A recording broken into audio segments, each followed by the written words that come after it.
Let's hear from heaven today by reading the scriptures. We're still in Matthew chapter 6. We're in the middle portion of Jesus' Sermon on the Mount.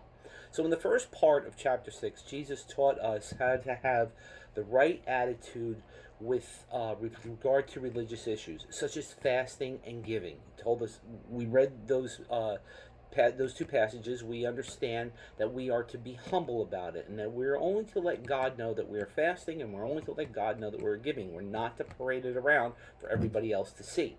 Now, in the second portion of this, in the next few verses, he's going to teach us how to have the right attitude towards wealth, towards luxury. And then in the later portion of the latter portion of chapter 6, he's going to teach us how to have the right attitude about necessities. So let's look at verses 19 to 21 right now. Do not lay up for yourselves treasures on earth, where moth and rust destroy, where thieves break in and steal. But lay up for yourselves treasure in heaven, where neither moth nor rust destroys, and where thieves do not break in and steal. For where your treasure is, there will your heart be also. So the question you have to ask yourself is, and I have to ask myself all this time too. I'm not excluding myself from this, okay? Because I have to do this every day. Where is my heart? Where is your heart? Are we worried about the things here going on this earth, the things that are going to be destroyed, the things that are not going to last, the things that are going to die? Or are we concentrating and thinking about heaven, where nothing is going to be destroyed, where everything is going to be perfect for us? All right?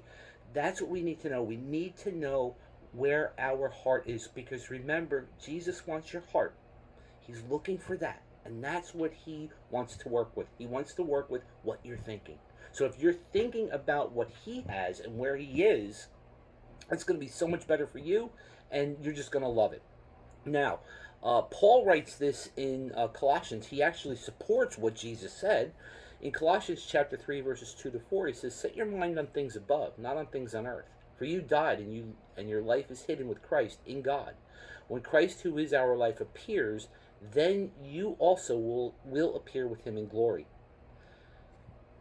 That is a very strong truth that you need to grasp. You need to understand it. You need to ask God and to give you the Holy Spirit and give you the direction to understand that your mind and your heart needs to be set on him in heaven.